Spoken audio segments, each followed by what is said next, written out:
Menteri Koordinator Pembangunan Manusia dan Kebudayaan Menko PMK Muhadjir Effendi melakukan pengecekan ketersediaan vaksin untuk wilayah Sulawesi Tenggara di gudang vaksin Dinas Kesehatan Sulawesi Tenggara Kamis 21 Oktober.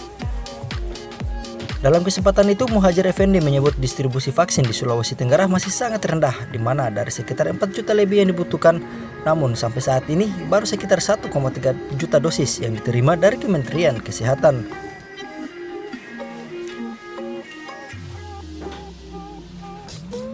Kondisi ini menurut Menko PMK akan berpengaruh terhadap target capaian vaksinasi bagi masyarakat Sulawesi Tenggara.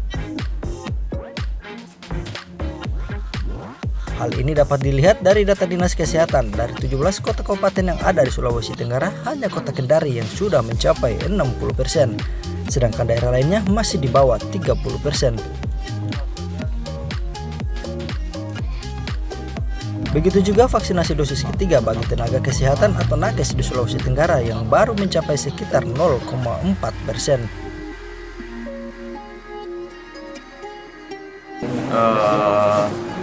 Masih jauh dari target yang seharusnya ya, karena mestinya di sini butuh untuk provinsi Sulawesi Tenggara ini memerlukan sekitar 4 juta vaksin, dan yang sudah dikirim ke Sulawesi Tenggara baru 1.300.000, jadi masih sangat jauh dari jatah jumlah vaksin yang seharusnya diterima.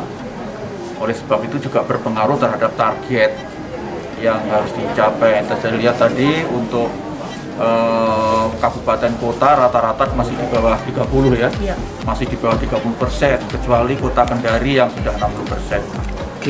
Kemudian juga tadi saya cek untuk booster untuk tenaga kesehatan masih kurang dari 1%. Karena itu saya mohon nanti Kepala Dinas Kesehatan, 2 asisten juga untuk segera mempercepat pemberian booster kepada tenaga kesehatan. Menanggapi kekurangan stok vaksin tersebut, Menko PMK meminta pemerintah Sulawesi Tenggara untuk segera mengusulkan permintaan tambahan stok vaksin demi mempercepat target capaian vaksinasi, khususnya di wilayah Sulawesi Tenggara.